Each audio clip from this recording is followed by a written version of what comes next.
go.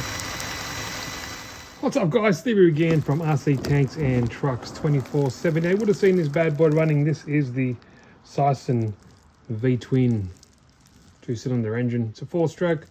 It's pretty cool. It sounds like a real Harley.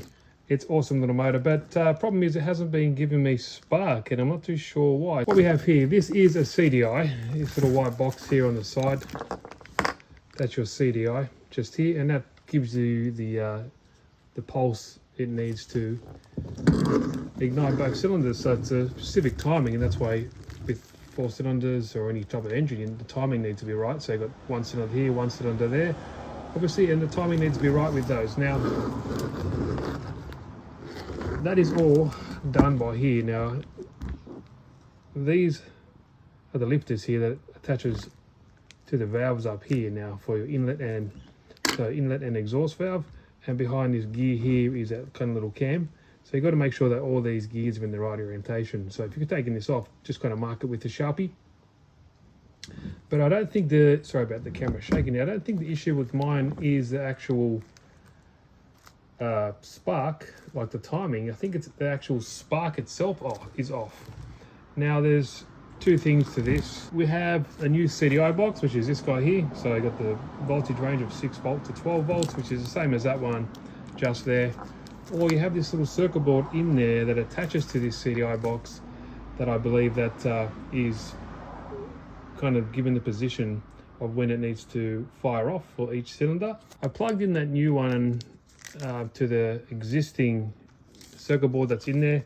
Now I do believe there's a new variant, so Sterling can set me in. So I think this is the old one, old style, which is in there now, and there's this new style.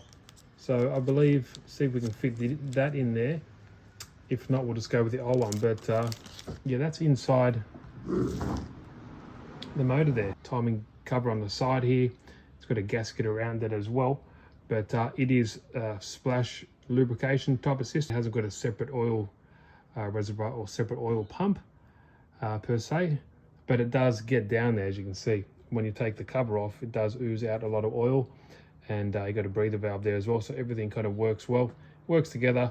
You're not going to run this for half an hour at a time, so you know the oil in the fuel is enough. But got to take off these gears to get to the screws that are holding that little circuit board down, and we should be able to put the new one on. So let's get that cracking. Something a little bit of a different video, maybe a bit of wrenching videos. You guys might like these.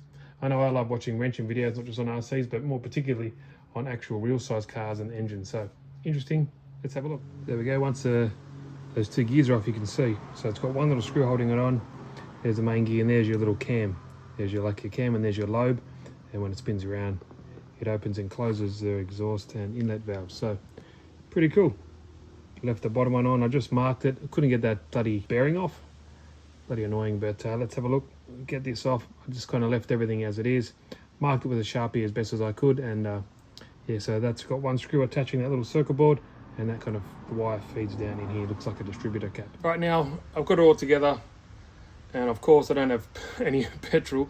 Forgot it doesn't use nitro. It's actually uses unleaded, and you mix, I think it's 25:1. But let's have a look. I do have the spark working. I don't know if you can Zach and zoom right into here.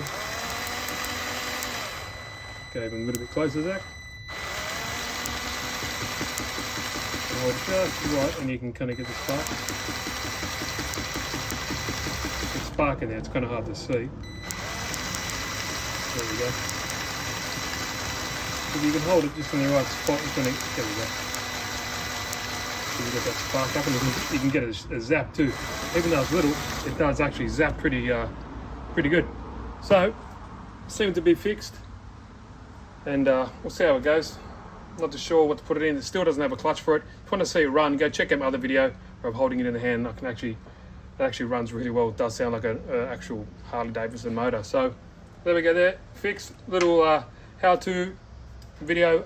I do probably, my favorite videos on YouTube are kind of watching people fix stuff.